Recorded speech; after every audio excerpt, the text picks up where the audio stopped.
ஸ்வேதா பத்தி எல்லாம் எதுக்குமா? இப்பதான் நம்ம குடும்பம் எல்லாத்தையும் மறந்து சந்தோஷமா இருக்கு.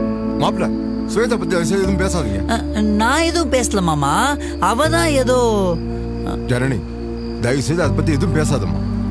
அதெல்லாம் ஒண்ணும் இல்லப்பா, நான் எதுவும் பேசல. சரி, எல்லாரும் அமைதியா சாப்பிடுங்க.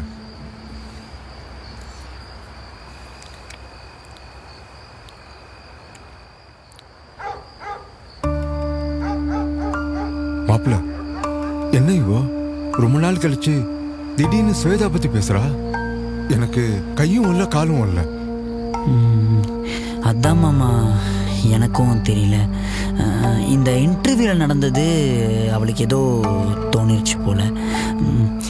நம்ம சும்மா இருந்தாலும் நம்மளை சுற்றி இருக்க இந்த சிச்சுவேஷன்ஸு அவளை ஸ்வேதாவை பற்றி யோசிக்க வச்சுட்டே இருக்கு. எனக்கு பயமா இருக்கு மாப்பிள்ள, எங்க திரும்ப அவளுக்கு பழைய நினப்பெல்லாம் வந்துருமோன்னு. இல்லை மாமா, அப்படிலாம் வரத்துக்கு சான்ஸே இல்லை. நீங்கள் எதுவும் ஃபீல் பண்ணாதீங்க, நான் பார்த்துக்கிறேன். இது ஏதோ சும்மா அவள் இந்த இன்டர்வியூவை பார்த்து கேட்டுட்டு இருக்கா, அதெல்லாம் நாளைக்கே மறந்துடுவா. கொஞ்சம் பார்த்துங்க மாப்பிள்ள, உங்களுக்கு தெரியும்ல ஏதாவது ஆச்சுன்னா என்ன நடக்கும்னு. எனக்கு நல்லாவே தெரியும் மாமா, அப்படிலாம் நான் நடக்க விட்டுற மாட்டேன், நீங்கள் கவலைப்படாதீங்க. அங்கே பாருங்க மாப்பிள்ள, ஏற்கனவே நைட் ஷிஃப்ட் பார்த்து அவள் கஷ்டப்படுறதை என்னால் தாங்கிக்க முடியல.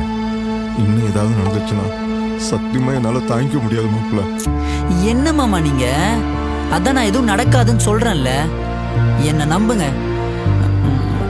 நானே அவகிட்ட போய் வேற ஏதாச்சும் சொல்லி சமாளிக்கிறேன். நீங்க இப்ப போய் தூங்குங்க. சரி மாப்பிள்ள, பார்த்துங்க.